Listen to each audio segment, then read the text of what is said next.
Hey everybody, it's Steve from Still Working It Out, Life on the Road. Hey, today is a different video. I'm not teaching a class today. I was having a conversation earlier and I realized that some people aren't going to know, exactly, why they should listen to me or, even if it's okay to listen to me in some ways. Um, but here's this. As far as I'm concerned, this is not just a class. This is a conversation. You guys can always text me back or message me, and I'll give you my phone number, and we can chat, whatever the case may be. I remember my early years, as an adult, where I was not ready to have my mentor, who was my father, leave when he did. I was 19. I wasn't ready. But it is what it is. I went to the military, and luckily the military started that soft training stuff to get me to be responsible and get out of my childhood phase, where it was just me in the world, that kind of stuff. So I want everybody to know that whatever you need, I'm here for. If you need a big brother, I am a big brother. I have a younger sister and a younger brother who I love very much, and I'd be there for if they either one of them really need me. Something was going on, I'd pick up and get right to where they live far away. But same thing applies for you. Okay. Uh, Whatever anybody ever tells me is private, if that's what they want, and and sometimes people just need a safe place. I don't have a lot in this world to offer, really, in a lot of ways. I mean, I know the business stuff, and I'm a decent normal person ish. As normal as anybody can be, I guess. But the biggest thing I can offer is just being a person. You know, if you ever need somebody just to talk to, you know, I can give you what I call a no bullshit assessment. No fluff, no trying to make friends and win people or whatever the deal is. Just real, okay. And I like teaching the class just because it's something I know and something I've got a bunch of education in, and something I do in the real world. But when I was having this conversation earlier, I realized it kind of made me have memories back to a time when life was more difficult because I wasn't ready and I was still, too bad, so sad, I'm out on my own kind of a thing. And I have a very, very active mind. And sometimes a really active mind is a dangerous thing if you don't have good guidance. And so I'm really glad that it didn't go bad, that way. And Gracie Cat's trying to distract me by attacking my foot. Anyway, the assignments I gave in the last class I had reminded me about something. One of the things that I'm doing besides teaching you some of the basics about starting a business is I'm trying to also teach why should anybody even be in business? Why? Because it's so much easier to go to work for somebody else. It really is like anesthesia to your brain, okay? Where that you don't have to think. You just go there, punch a clock, you get your little bit of money. You earn for that employer a ton of money, okay? And they give you a small fraction of it. Now they need to keep some of it back for sure to pay for what the business does. Just to be able to be in business, they need to pay for things. But at some point they're saying, okay, here's this percentage, here's this giant portion right here. How much can I pay them and have them still keep their job and keep working for me versus how much can I keep for myself, And that's a big deal when you have employees. That's a big deal. But a lot of people see past the curtain. They see the guy back there behind the curtain. It's not Oz. It's a dude, that's just like everybody else, decided to have their own business. And all you need to know how to do is to do the basic stuff to cover your end. And there's a ton of money in it for you. But more importantly than the money part, it's the freedom, like I already said. There's a point in life when you need to be mentored by people that have experience. And there's a point in your life when it's time for you to start mentoring others. Have your own business, get your own thing going and stuff like that, learn what works and what doesn't. But then it's really important. I mean, it's kind of the only reason we're here, in my opinion, is to teach others. And whether that's one-on-one, my father was a great mentor. I lost my father at 19. And then a few years later, I was just really lucky, and I got another mentor who decided that I was going to be the very end of his career, and spent the next 4 years from the time that I met him to the time that he retired, teaching me everything he thought I could learn. And I was really eager at that time. And I kind of was just lucky. I kind of realized what he was doing. And so I stepped up my game to absorb as much as I could from him. And so I took notes, because there's a lot of things you don't absorb. You only absorb about 20% of what's being taught to you usually. And then that way I could re-examine those things later. Well,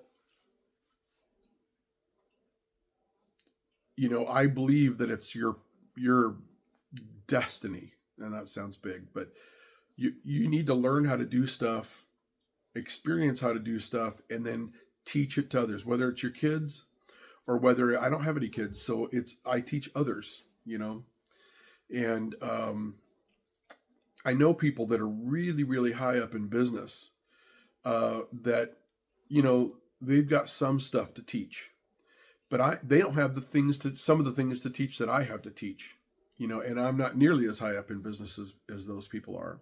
We've all had different priorities and things like that in time, and we all see things differently. There's a huge difference between people with kids and people without kids. People with kids have very clear priorities, and people without kids are kind of flying by the seat of their pants. I'm one of them, so doing that, I've been able to learn things that maybe some other people haven't seen. And so when I'm talking to you, I'm talking to me and just one person. That's really important for me, and important to me, that when you're watching this, I'm talking directly to you. I'm not talking to a group of people. I'm not talking to fans, or I'm not talking to a class.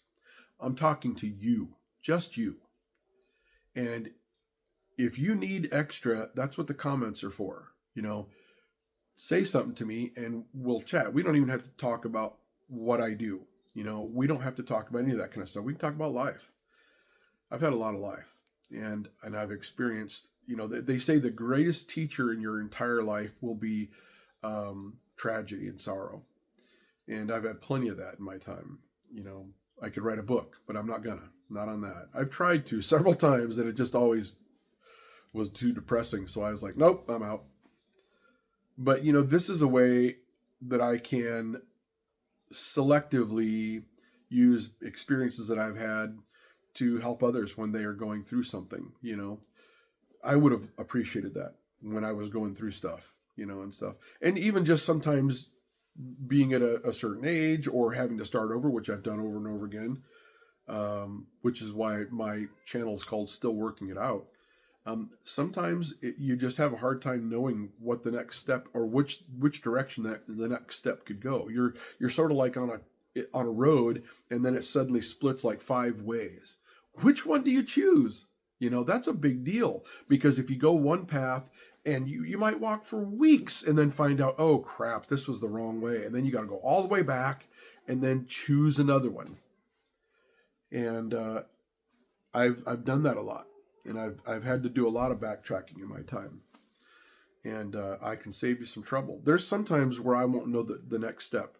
because I'm not in your head, and you're running into stuff maybe that I haven't run into, but I can give some wisdom as to how to eliminate some of the other paths, and at least narrow, cut down. And the whole point is that it's cutting down on your wasted efforts, right? Because life is full of that, full of a lot of wasted efforts. I truly believe myself personally, I'm not a religious guy. I grew up that way, but I'm not now. And there's been a bunch of reasons why I got away from religion. But I do believe there's more than we can see. Just like, sound waves, we can't see them, but we know they exist because you can hear me. Light waves, we know they exist because we can see them, bouncing off of stuff and all that kind of stuff. So there's a lot of things we can't see, but we know they're there. I know the universe, and I call it the universe because I don't know what else to call it. The universe I believe the universe has an absolute, it's like a program that's been written, whenever. Time is kind of not real according to science. So it was written at the beginning, and somebody pressed, play or run, and then the program started running. Well, to make every single little thing around us fit and work and operate, we have to operate, fit, and work. Every squirrel has to operate, fit, and work the way they're going to. Every cat, everything. It's like, imagine a key that goes into a door. It's got all the little key cuts on it. And then imagine multiplying that, making it into this, not 2D, not 3D, but imagine it's this infinite key that's intricate, very intricate, but it's far beyond what you can imagine, and that it has to fit in its little puzzle piece in a three-dimensional kind of a way so that everything else around it works. That's what we are, I believe. And if we don't fit exactly right, it'll mess something up next to us at some point in your life. I've had that proven to me over and over and over again. And I'm really good at pattern recognition, and I haven't had a lot of distractions. Kids are great according to people. I love to watch kids play, but it's just like watching stupid people play or kittens play or anything else. It's interesting, but having to care for kids, my God, my parents cared for 5 of them. That takes up so much of your bandwidth in your head. That you don't get a lot of room left for exploration of the unknown, And I've been lucky enough to not have kids and to not be forced into a particular job that I didn't like forever, so that I could be responsible, and all this kind of stuff. There's so many things that come out of that.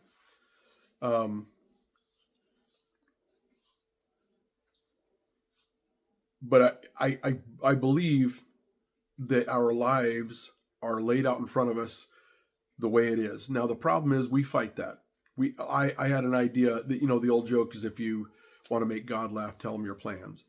So I had this whole thing laid out in front of me the way I wanted it to go from the time I was 8 years old, and every single thing that I planned out that I really wanted, no matter how much I fought it, was thwarted, just absolutely thwarted by the universe, and when I say the universe, I mean things that were so far out of my capabilities of managing, that it was obvious I was being guided. The only scary thing in that is that as human beings, we guide cattle down cattle chutes before they go to get slaughtered. Use cattle prods and all that stuff. Well, the universe was kind of doing that with me. I had a ton of plans that I really, really, really worked hard at, when I was talking about going down that path, and then you find out, crap, that path is not the right one. And then you got to backtrack back. I've done that so many times, and I've fought so hard against that. You're not going to make me do this. I'm going to do it myself. And really blindly fighting. And only to find out that there's this one particular way that you're going to go, and that's just the way it is. It's kind of like how water seeks its easiest path, electricity seeks its easiest path. Well, eventually you find your right path if you keep working at it. And when some people run into, too many of those paths that aren't right, they just fall by the wayside. They curl up into a fetal position ball and they just wait to die. Most people have seen something like that in time. I've seen a lot of it. And I'm just one of those. My number one phrase, the thing I say in my life is never give up. Never give up. No matter how hard life can be, bad breakups, losing a child, I can't even imagine, but I've seen it happen, and I've seen the devastation it causes. Losing somebody you really care about to a disease or something like that. Those things have inertia, the sudden stop at the, when you fall out of an airplane or whatever and without a parachute. It's not the fall that kills you, it's the sudden stop. The sudden stop, it really can knock the wind out of you, and it can really set you back, and it can really make your head spin and ring your bell. And how do you recover? Well, that's what I'm helping with right here. Some people had their bell rung, by life, and you need a kind person to help you out, and that's not trying to get something out of you, and that's me. I'm not trying to get something out of you. When I say like and subscribe, that's not me trying to get something out of you. That's me trying to make it easier for TikTok to get me in front of the right people. Okay. TikTok's trying to figure out, what the algorithm is trying to figure out, what it is that I offer. And when I'm doing these classes, I'm trying to offer something that certain people want, and I'm trying to get in front of them. So when you like and subscribe, all that does is make sure that you see my stuff, or if you don't like it, that you won't see my stuff, and I won't be clogging up your algorithm stuff. So, the only really important thing to me is comments, because when you comment, it helps me know what you're interested in, or it helps me, kind of ditch some things that aren't helping you. So, other than commenting, I'm not looking for anything from anybody. I just want to help. Everybody's different. Everybody has their calling. Some people are builders. Some people are teachers. Some people are business people or whatever. But a big category is helpers. I am a helper. And hopefully everybody that I ever meet in my entire life is a helper, because that would be a great life. I don't need your help right now. I mean, I would love it if you want to give it to me. I don't know how that would work or what that would look like. But if you ever see me on the street, hey, I know you, that's help, really. My biggest thing is to help you. And that way you can kind of help yourself. And then by extension, you're going to be helping a ton of other people. So I'm influencing the world. This is me changing the world for the better. It's my attempt at it anyway.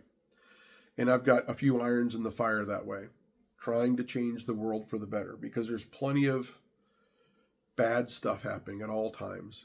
Everybody's hurting somewhere.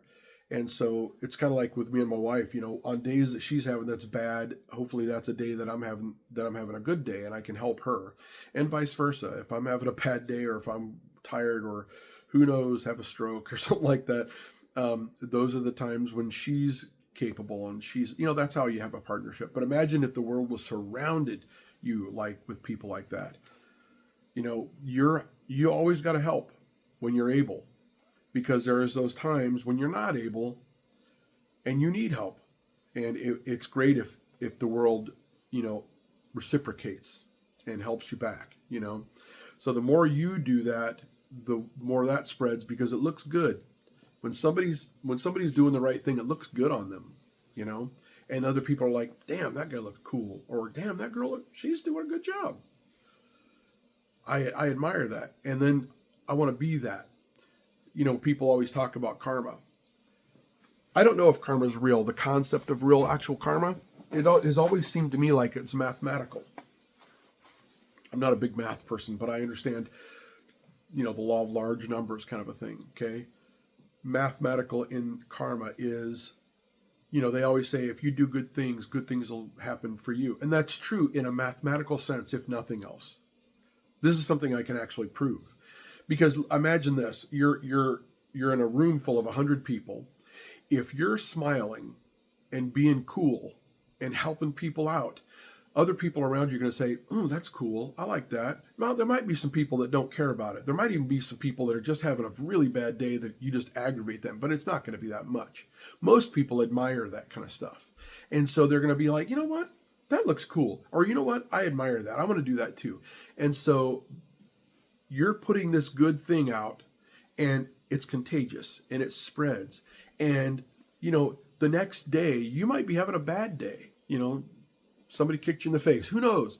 And somebody that you influenced, or somebody that was influenced by a person you influenced, or you see how that works, that happened to be in that sphere, the next day they help you. That's mathematical. Okay. The more people you help, by extension even, the more likely it is that you're going to be helped.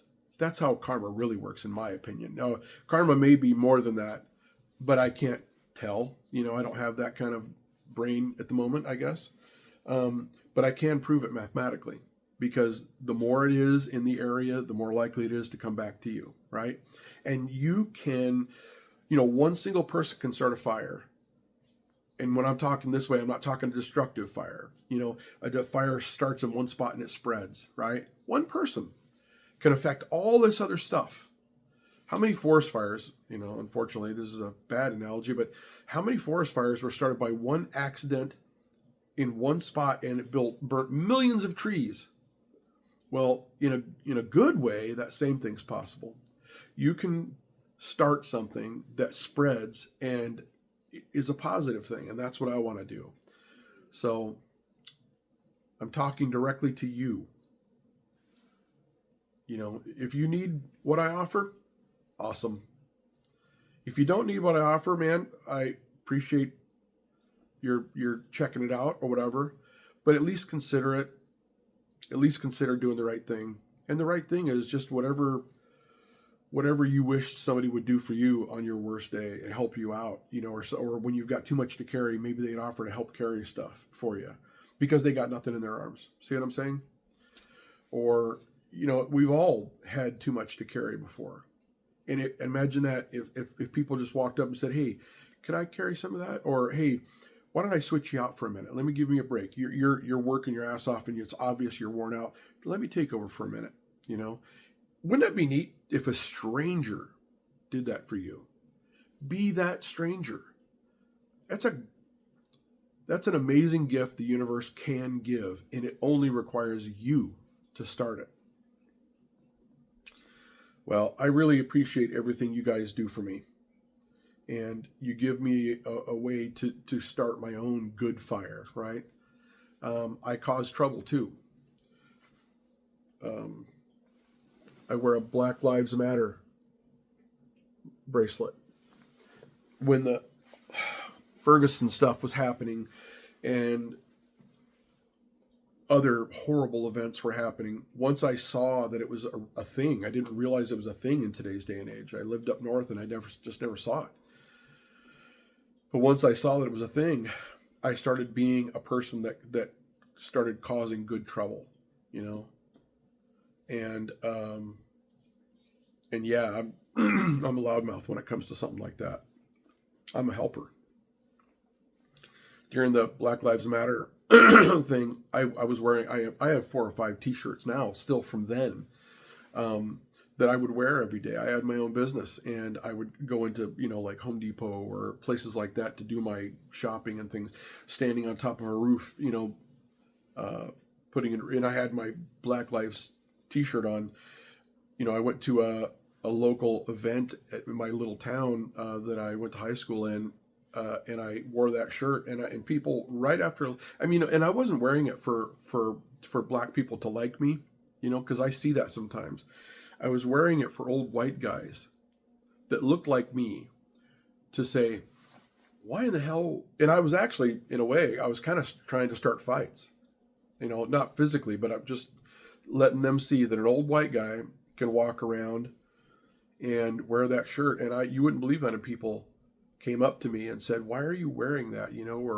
Or they would make snide comments about because they're racist or whatever, and they just couldn't stand the idea that I was not also racist. But I grew up as a scrapper, and I boxed for a long time. There isn't a person I'm afraid of.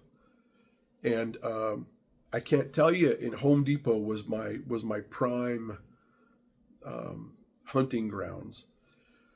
I had so many people say something to me or give me an eye, like I never say anything to them if they gave me an eye, but yeah, I wanted them to think, why would that old white guy who looks just like me and everybody and all my friends, why would he be wearing that, and get them to think. And once in a great while, a black person would walk by and say, "Thanks, man. Thanks for doing that." I'm like, "Hey, no problem." But that wasn't the point. I've been wearing this wristband ever since Ferguson. And it's 2026 now. I bought 5 of them, broke one. I still have 4 of them, including the one I'm wearing. And I wear it not to, get thank yous. I wear it to get people that look like me to say, why would he wear that? And it's because I am constantly trying to cause good trouble. You got to live your life that way. You really do. You got to be part of this. You can't just, I can't tell you how many guys my age and that want to just go off grid. That's why the word off grid or van life kind of even exists. There's people like me that just want to abandon the world and be a hermit. That's why stories of hermits exist, because of people like me and get middle-aged and they just want to bail, fuck this place and get out. But instead, it's more important to be engaged, to be part of something. I was part of the military at one time. I'm not a big-time joiner anymore, but I still want to be part of society, a good part, That's why I do the class. That's why I wear this wristband, to get people to think. And especially when I moved down to Louisiana with my wife here, I'm getting more and more and more of that. People like, "Hey, you're not supposed to be on that side. You're supposed to be on our side." And I'm like, "No, you don't realize it, but we're all on the same side." I haven't had anybody want to have a conversation with me about it here, but I have had at family gatherings and stuff, certain individuals that were stuck in the old days. They were really comfortable being an old white guy from the 50s and 60s. When things were different, and now they're pissed, because people are woke. I am woke. I'm proud to say it. It's amazing to me that there's so much racism and all that stuff. I'm putting a stop to that. I'm putting my efforts into changing the world, to changing how poor people are treated, to equalize things, to changing how lower skilled people are treated. Everybody has something to offer. Everybody. And that's what I'm doing. I'm doing my part. I would love it if you thought about doing your part. Whatever it is, come up with an idea, Change the world. Do it your own little drop in the bucket, It's like that story about a guy on the beach. There's a zillion fish on the beach. They all somehow beach themselves, and he's throwing. And this guy sees this other guy, and he's throwing all these fish back one at a time. And he's like, "Why are you doing that? You're not. There's no way you're going to throw all these fish back." And he was like, "Well, the last one I just threw back is happy about it, and every little bit that you can help makes a difference, And so anyway, that's my spiel for the day.